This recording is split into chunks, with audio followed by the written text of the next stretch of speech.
We've witnessed, especially lately, an escalation in violence in America, especially in schools aimed at children. What's the cause of this? Well, Greg, of course, the devil's the cause of it.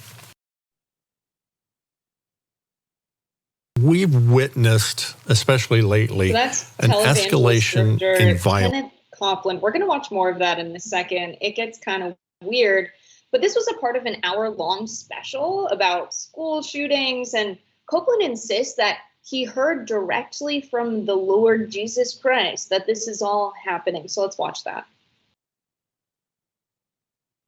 If you want to know what's happening in schools, go back to schools. Okay, so when did the devil get a geographic assignment to kill children in schools? The devil used one atheist woman, one, who had one son, one demon-possessed woman by the name of Madeline O'Hara,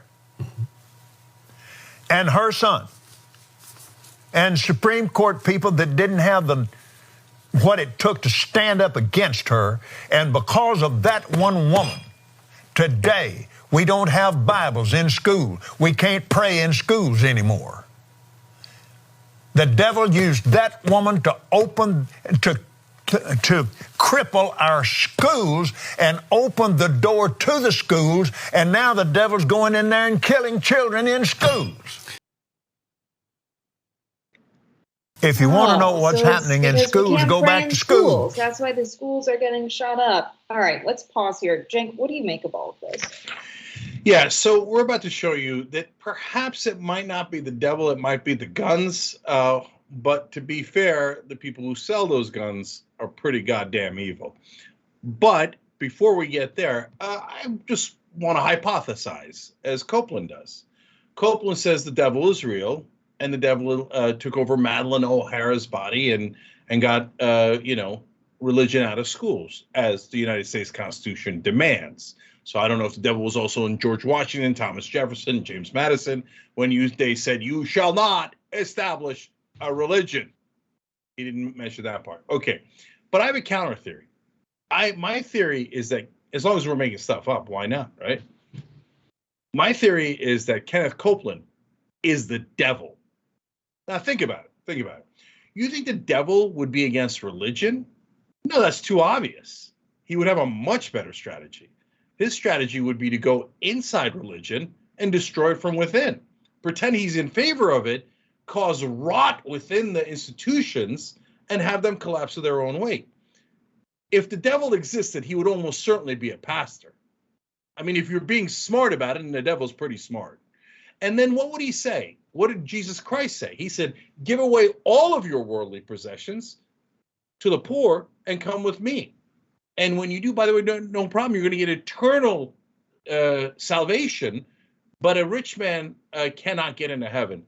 A camel has a better chance of passing through the eye of a needle. These are all quotes from the Bible, okay?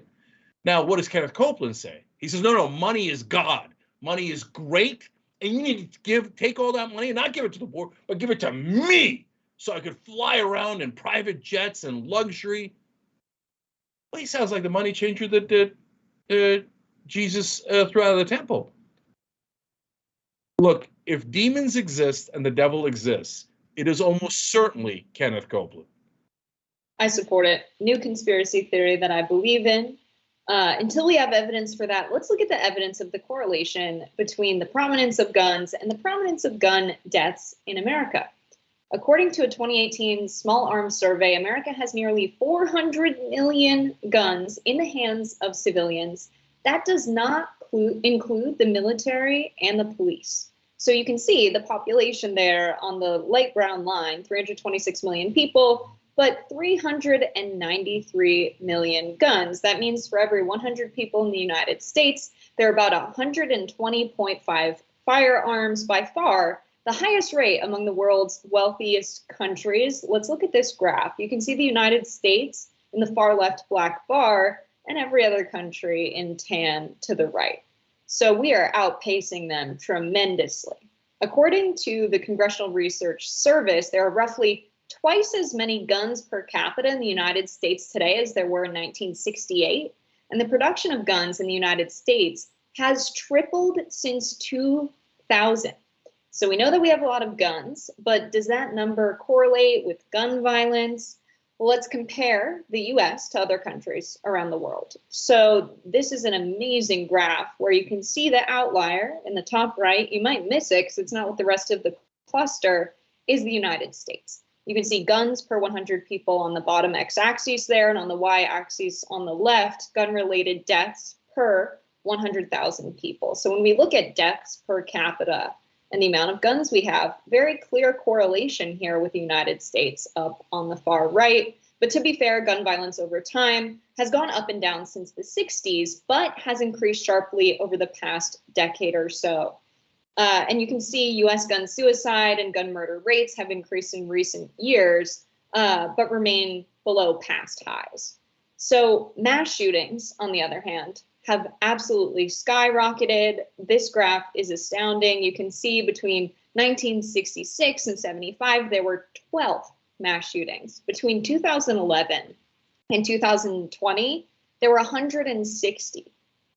And this data is from 2013, so it's likely changed a bit since then, but the trend is still incredibly obvious. States with more guns have more gun deaths. Let's go to this next graph. So this is gun ownership versus gun deaths. Very clear correlation here as well.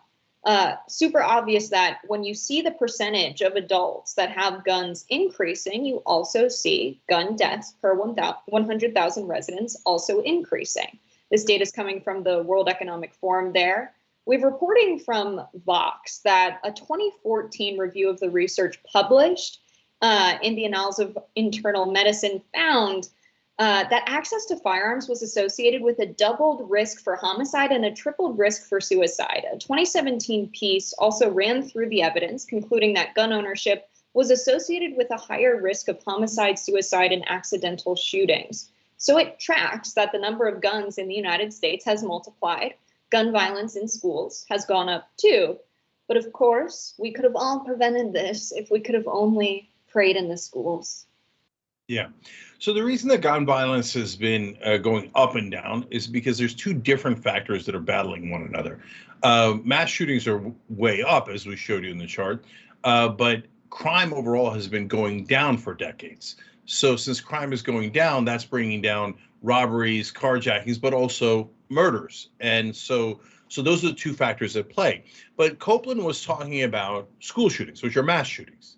So I just want to show you two graphs again to make the point perfectly clear. Let's go to graphic 5. So this is the one that shows you, because he says since the 1960s, we took prayer out of schools and the mass shootings in the schools went up. Well, the mass shootings are definitely up, and as we showed you, they're directly correlated to the number of guns. Now let's go to graphic 2, because his thesis was, no, it's not the guns. I mean, every graph shows it's definitely the guns, but don't believe your lying eyes. It's actually the prayer in schools. Okay, now graphic 2 shows you us versus those other countries, right? And we're through the roof, and that's obviously because we don't have prayer in our schools, but all those other countries do. Oh, right. None of those other countries have prayer in schools, and they have a lot less shootings. No prayer, no shootings. There are no Christian prayers in Japanese classrooms. There's no shootings in Japanese classrooms at all, okay? So it is definitely not the prayer, and it's the devil, Kenneth Copeland, trying to get you to believe that that's the case. In reality, every data shows it's the guns, obviously. And like I said, if there is a devil, it's either Kenneth Copeland or both, or the CEOs and executives of gun manufacturers that profit off of our children being slaughtered.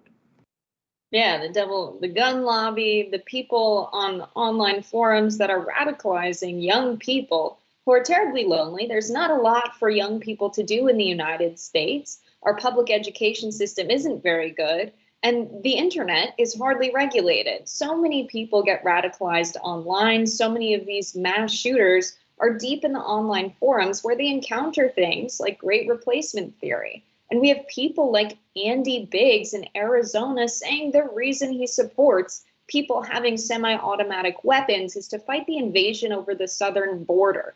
That sounds more like the devil than this person who wanted religious freedom in our country, O'Hare, who fought in the Supreme Court for a guaranteed constitutional right so that in public places we don't have religion forced upon us, which is exactly what he wants us to do. It's very clear when you look at the data that the devil is not the cause here.